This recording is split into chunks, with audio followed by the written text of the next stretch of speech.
Tens of thousands of years ago, primitive people brought fire into caves. This was the first technology. Our ancestors began to heat up their dwellings with fire and cook meat on coals. Many of them didn't live to the age of 20 and died from lung cancer. The air in the caves was filled with unbearable smog. What has changed since then? Mankind has improved technologically, and the number of fires has increased considerably. These fires now burn in car engines, diesel locomotives, motor ships, and airplanes, in heating furnaces, in atomic power stations, in boiler rooms, and in factories. A number of the harmful and poisonous elements in emissions have become considerably more abundant in comparison to those primitive fires.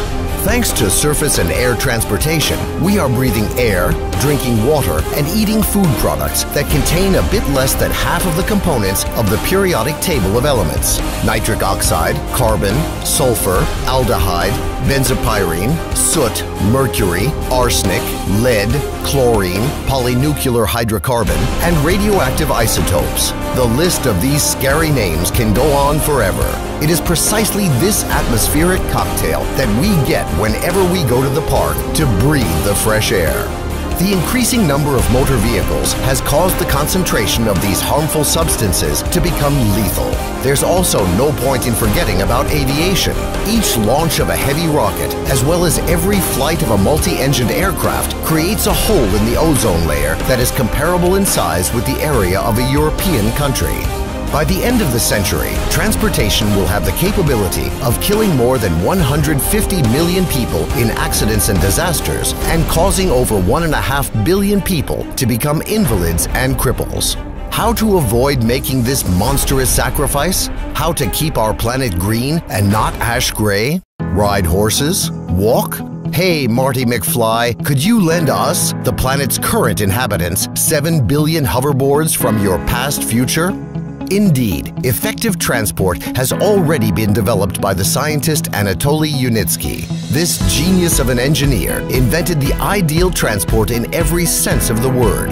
It's called the Rail Skyway. More than 30 years and several hundreds of millions of dollars have already been invested in order to bring Yunitsky's project to life. What do you envision to be the transport of the future?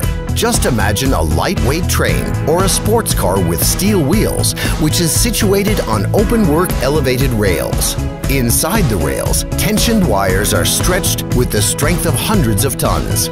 Due to the ideal evenness of the track and the super aerodynamics of the rolling stock, it is capable of reaching speeds of up to 500 kilometers per hour. The cost of the trip to you will be 7 times cheaper than that of a conventional train. The level of safety will be 2,000 times higher than traveling by automobile, and a trip will require 10 times less electrical energy or fuel.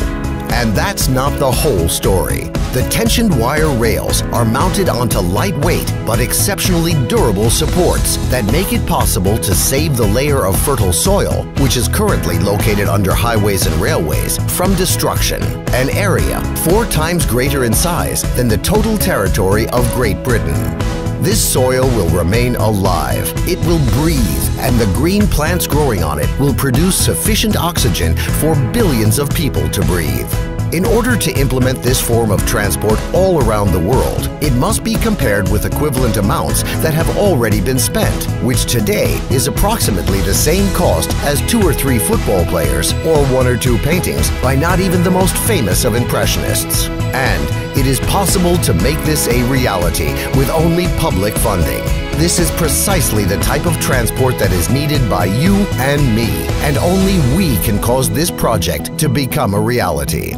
Become a co-investor of the public transport future. Invest in the future of your planet. Find out more at www.rsw-systems.com.